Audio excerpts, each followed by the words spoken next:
Namaskar. Welcome to all of you in my today's live session for class 6, and the chapter which I am going to discuss is India's climate. यह जो है India's climate, भारतीय मौसम, भारतीय जलवायु पढ़ना है, इसमें हम लोगों को समझना है। बहुत आसान है, चीज़ों को बता दें, लेकिन आज वस्तुतः मैं आपको भारत के, इंडिया के क्लाइमेट के बारे में एक रफ समरी दूंगा, और उसके बाद जब नेक्स्ट सेशन में जब पॉइंट वाइज खाली बोलेंगे, देन यू विल फील कि भाई सर ने तो सारी बातें बता रखी हैं, इसमें जानने लायक तो कुछ भी नहीं। भारत विविधताओं का देश है। क्यों है जानते हो? भारत विविधताओं का देश इसलिए नहीं है कि दक्षिण में तमिल, कन्नड़, मलयाली लोग रहते हैं और उत्तर में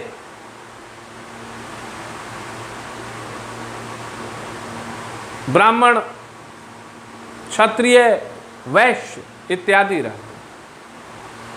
भारत विविधताओं का देश अगर है तो सिर्फ संस्कृति के आधार पर नहीं है, जलवायु के भी आधार पर। एक राष्ट्र भारत, और मौसम की विविधता का स्वरूप देखिए कि जहां दक्षिण में गर्मी पड़ती है, उमस होता है, समुद्री किनारे इलाकों में लोगों का रंग सामान्यतः हल्का, थोड़ा ज्यादा होता है, वातावरणीय परिवेश के कारण, इन्वायरमेंटल पोजीशन के कारण। उत्तर में लोग आपको बिल्कुल भिन्न स्वरूप के मिलेंगे, और अगर आप उससे ज़्यादा ऊपर चले जाएं, जम्मू कश्मीर, हिमाचल, पूर्वोत्तर भारत, तो लोगों की संरचना और भी अलग दिखाई दे। दावे के साथ मैं कहता हूं, मजहब नहीं सिखाता आपस में बैर रखना, लेकिन आप सभी राज्यों के एक एक प्रतिनिधि को खड़ा कर दें, आपको अंतर दिखेगा। यह अंतर का उत्पत्ति का कारण क्या है? खान पान? बिल्कुल नहीं। इसका मतलब कि भौगोलिक बनावट, यह एक तरह से कहा जाए तो रिसर्च का सब्जेक्ट होना चाहिए। जो फिजिकल प्रेजेंस होता है वह कहीं न कहीं जीनों को प्रभावित करता है। हर जगह के जो क्लाइमेट्स होते हैं, लोकल प्रेजेंस होते हैं, वह प्रभाव डालते हैं मनुष्य के विकास की प्रक्रिया पर, चाहे वो शैक्षणिक हो, बौद्धिक हो या जो। भारत के साथ जो मेन समस्या है या जो विविधता का मुख्य कारण है वह क्या है कि दक्षिण भारत जो है वह ट्रॉपिकल रीजन में पड़ता है। वो कहाँ पड़ता है? ट्रॉपिकल रीजन में पड़ता है, मतलब 23.5 डिग्री से नीचे, 23.5 डिग्री से नीचे, कर्क रेखा से नीचे। और जो उत्तर भारत है वह सब ट्रॉपिकल लैटिट्यूड के क्षेत्र में आता है। और यह जो ट्रॉपिकल और सब ट्रॉपिकल का खेल होता है, यह क्लाइमेट के अंतर को स्पष्ट करने के लिए पर्याप्त होता है। So basically we can say that due to presence और due to the position of India which lies some of its part in tropical region and some of its part in subtropical region, we can classify the climate into two types. First one, extreme climate, and second one, equable climate. Basically extreme climate जो होता है वह northern, interior और central India में पाया जाता है, जबकि इक्वेबल क्लाइमेट जो है वो साउदर्न इंडिया, कोस्टल एरियाज में पाया जाता है। मतलब अब स्पष्ट हो रहा है कि जो एक्सट्रीम क्लाइमेट है वो पूर्वोत्तर भारत, उत्तर भारत, मध्य भारत, और जो इक्वेबल क्लाइमेट है वह कोस्टल एरिया, मतलब समुद्र के किनारे, either eastern coastal area, either western coastal area and southern part of India. में पाया जाता है। There is not much difference in the winter and summer temperature. भारत की दूसरी विविधता यह भी है, ऐसा नहीं है कि भैया अभी आप पटना में हो तो जाड़े में तापमान -10 डिग्री हो जाएगा और गर्मी में 50 डिग्री सी हो जाएगा।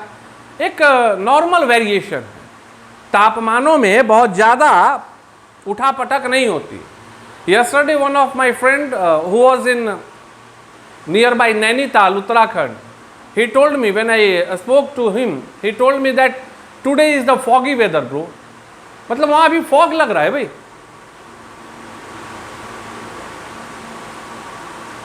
मतलब ऐसा नहीं है कि बर्फ पड़ गया, ये हो गया, कहीं का भी, कहीं का ले लीजिए, ऐसा नहीं है कि एकदम दिन में गर्मी हो जाएगी और रात में हो जाएगा। जो जिस क्षेत्र की उपस्थिति जिस रीजन में है उसमें टेम्परेचर का वेरिएशन बहुत ज़्यादा नहीं होगा। अब चूंकि वो बर्फ़ ठंडे में जो है वहाँ स्नोफॉल होता है तो अभी भी फॉगी वेदर है। मतलब ऐसा नहीं है कि अभी 40 डिग्री सी और 35 डिग्री सी तापमान।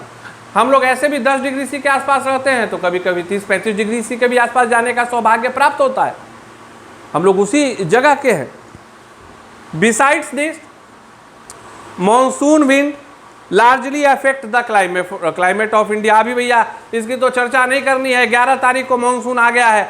आप देख सकते हैं जो गर्मी थी, जो एसी का दौर चल रहा था, अभी बड़ा रिलैक्स टाइप का लगता होगा अगर घर से बाहर निकलते होगे। वो हल्का हल्का अभी भी थोड़ी देर पहले हल्की बारिश हो रही थी, फिर अभी भी लग रहा है कि वर्षा का पोजीशन है।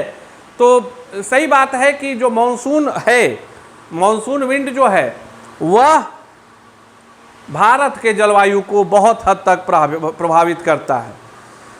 We may call the Indian climate a tropical monsoon climate.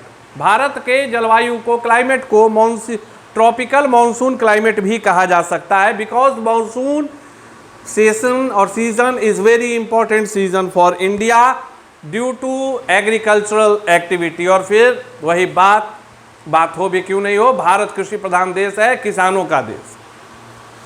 So monsoon पर ही इरिगेशन की जिम्मेवारी होती है। आज भी भारत के कई जगह हैं जहां जल के स्रोत नीचे होने के कारण, झारखंड ले लो, जहां जल के स्रोत नीचे होने के कारण मानसून पर ही किसान आश्रित होते हैं।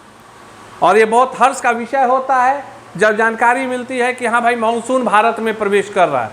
तो चूँकि basically I am from north India, तो आप लोगों को जानकारी होगी कि इस बार 2021 में मानसून, जब आज आपकी मैं कक्षा ले रहा हूँ, उससे 3 दिनों पहले प्रवेश कर चुका है।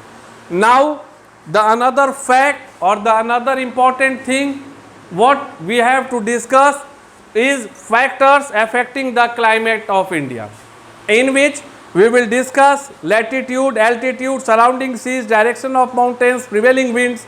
ये सभी चीज़ों की चर्चा हम अगली कक्षा में करेंगे। तब तक भारत के मैप को देखिए, see page number 57 your text book, उम्मीद है आप लोगों के पास होगी।